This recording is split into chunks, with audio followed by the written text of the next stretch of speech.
Tao về đam bự tới lụa bị ớt chanh. Tao về lụa ớt chanh á, nẹ nó khơi ha. Tình nghiệp nó vô mà kiếp á, mùi thải mùi á. Bạn ở giá Cành nắng ta bay rồi thế. bạn mà cái bây rồi đi. Chà. Hay tin mà cái thay mà cào. Chà. Ô, nhắm bắn trả nó chẳng ông. Ủa thì thôi, bà sân nhom nhăm một plate ốc buôn cay với ông mơ đăng này. Hả? Ý, cái nẹ thái cái đăng ấy. Lỡ nó cái lạc đó pi pon, phơi cái thay gì. Bà ông bà. Chà. Cho ông pê đẹp như mà nham chân tới nham ó dân khơi cao có đó dân thay mới một. Chà, để nhắm ó cái thay mới. Mà giang đây tao. បងប្អូនយើងណាខ្លះដែលចូលចិត្តពិសាទឹកអំពៅមកឥឡូវនេះស្វែងរកជើងខ្លាំងម្ដងមើលធ្វើដំណើរមកដល់ចំការអំពៅហើយមកដល់កន្លែងលក់ទឹកអំពៅដល់13ទៀតនៅក្នុងទឹកដីស្រុកស្អាងខេត្តកណ្ដាលមួយកែវថែមមួយកែវមិនធម្មតាទេបងប្អូនយើងណាដែលពូកែពិសាទឹកអំពៅមកដល់ទីនេះដឹងតែពេញចិត្តស្ដោកតែម្ដងតម្លៃធូរថ្លៃមួយកែវថែមមួយកែវ free បន្ទប់ទឹកឲ្យទៀតក្លិននិយាយពីថាឈ្ងុយបងប្អូនហើយផ្អែមមុតតែម្ដងថែមតែក្រូចថែមអីតិចតួចទៅឈ្ងុយក្រូចផងផ្អែមអំពៅផងអស់ទាស់ឲ្យបន្ទុក10លើ10ទៀតហើយមកឥឡូវនេះមុននឹងភ្លក់ទឹកអំពៅទាំងអស់គ្នាបងប្អូនទៅមើលនៅចំការទាំងអស់គ្នាសិនបងគោលដៅនៅក្នុងការដាំអំពៅនេះគឺយើងដាំដើម្បីលក់ឲ្យគេឬក៏យើងដើម្បីយកទៅលក់ចំការនេះខ្ញុំដាំគៀបខ្លួនឯងដាំគៀបខ្លួនឯងបាទគេអ្នកដីធំធំជាងហ្នឹងគេអាចនឹងលក់ឲ្យទៅឈ្មួញក៏ដែរបាទបងបាទចុះអំពៅទាំងអស់នេះគេហៅអំពៅអីដែរបងអានេះអំពៅនេះគេអំពៅយើងអំពៅធម្មតាអំពៅផ្អែមយើងធម្មតាបងបាទអត់អាចយកទៅធ្វើស្ករអីបានទេបងអំពៅនេះក៏គេអាចដែរប៉ុន្តែគ្រាន់ថាគេអត់យកទេហ្នឹងដាំខ្លួនឯងគៀបទឹកលក់ខ្លួនឯងបាទដាំខ្លួនឯងគៀបខ្លួនឯងលក់ខ្លួនឯងអត់ពីចំការហត់នឿយផងបងប្អូនហើយនេះទឹកអំពៅត្រជាក់ស្រែបដាក់គ្រូកអស់ម្នាក់ម្កែវបន្ទា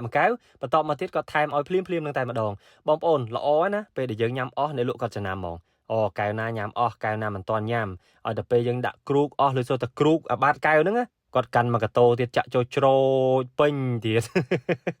ប្លែកមួយយ៉ាងបងប្អូនទឹកអំពៅសុទ្ធតែមានប្រូម៉ូសិនទៀតមួយកែវថែមមួយកែវហើយសំខាន់ញ៉ាំមួយឆ្អែតហ្មងណាធូរថ្លៃមែនទែនហើយរសជាតិឆ្ងាញ់ផងដាក់មិនសំចៃមាត់ទេឡំប៉ងពុះស្ទុយធ្លាប់តែឃើញតាមអាហារដ្ឋានភោជនីយដ្ឋានសម្រាប់ភេសជ្ជៈរបស់គេមានម៉ោងសបាយម៉ោងកំសាន្តរបស់គេចឹងទៅចន្លោះពីម៉ោងណាដល់ម៉ោងណាមានប្រូម៉ូសិនថែមពិសេសអីទៅដល់ពេលនេះទឹកអំពៅបងប្អូនហើយម៉ោងពិសេសរបស់គេគឺគ្រប់ពេលតែម្ដងឲ្យតែទៅទិញញ៉ាំអស់មួយកែវថែមមួយកែវញ៉ាំអស់មួយថង់ free មួយថង់ទីតាំងនេះគឺជាទីតាំងដែលលក់ទឹកអំពៅមួយកែវថែមមួយកែវមានតម្លៃធូរថ្លៃហើយទឹកអំពៅនឹងផ្អែមឆ្ងាញ់មែនទែនបងប្អូនអំពូមីមីងយើងនៅទីនេះលក់ទឹកអំពៅនឹងជាប់គ្នាលក់នៅក្នុងទីតាំងល្អមែនទែនមានតូបជាប់គ្នា10តូបជាងហ្នឹងប្លែកណាបងប្អូនធ្លាប់តែឃើញទឹកអំពៅ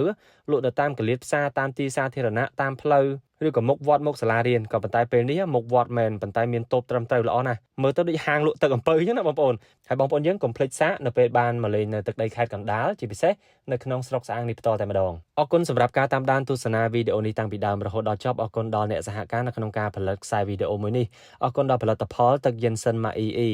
ឥឡូវនេះរដូវកាលបុណ្យចូលឆ្នាំថ្មីប្រពៃណីជាតិខ្មែរយើងបានមកដល់ហើយគឺជាឱកាសល្អមែនទែនសម្រាប់អំពូមីមីងពុកម៉ែបងប្អូនជាពិសេសបងប្អូនណាទិញទឹកយិនសិនដើម្បីទៅជូនអំពូមីមីងឪពុកម្ដាយយាយតានៅឯស្រុកតម្លៃធូរថ្លៃមែនទែនទឹកយិនសិនសំបកកេះតូចបងប្អូនតម្លៃត្រឹមតែ$21ទេមាន15កញ្ចប់បើថាញ៉ាំវិញកន្លះខែពេញណោះញ៉ាំមកឆ្ងាញ់មកឆ្អែតតែម្ដងហើយបើអស់យើងទិញបន្ថែមទៀតទៅតម្លៃធូរថ្លៃសមរម្យឥឡូវនេះក្រុមហ៊ុនក៏បន្ថែមនៅប្រូម៉ូសិនពិសេសថែមលើថែមជូននៅថ្នាំដ៏ថ្មីមួយបំពង់តម្លៃ$5រួមទាំងសន្លឹកឆ្នោតមួយសន្លឹកហើយមានឱកាសចាប់យករង្វាន់ម៉ូតូថែមទៀតផងអាយ៉ាប្រយ័ត្នទិញទឹកយិនសិនបានម៉ូតូជិះណាបងប្អូនហើយមួយទៀតក្រុមហ៊ុន free ជូនបងប្អូននៅសេវាកម្មដឹកជញ្ជូនទូទាំង25ខេត្តក្រុងតែម្ដងកាន់តែល្អបំផុតការរកទិញគឺមានភាពងាយស្រួលតាមរយៈបណ្ដាតំណែងចែកចាយនៅ Pharmacy ឬក៏ទំនាក់ទំនងតាមរយៈលេខ Telegram ដែលមានបង្ហាញនៅក្នុងវីដេអូនេះស្រាប់ឬក៏ទំនាក់ទំនងតាមរយៈ Facebook Page EE Black 9ដែលមានសញ្ញា Tick ពណ៌ខៀវជាសញ្ញាសម្គាល់សូមអរគុណសូមជម្រាបលា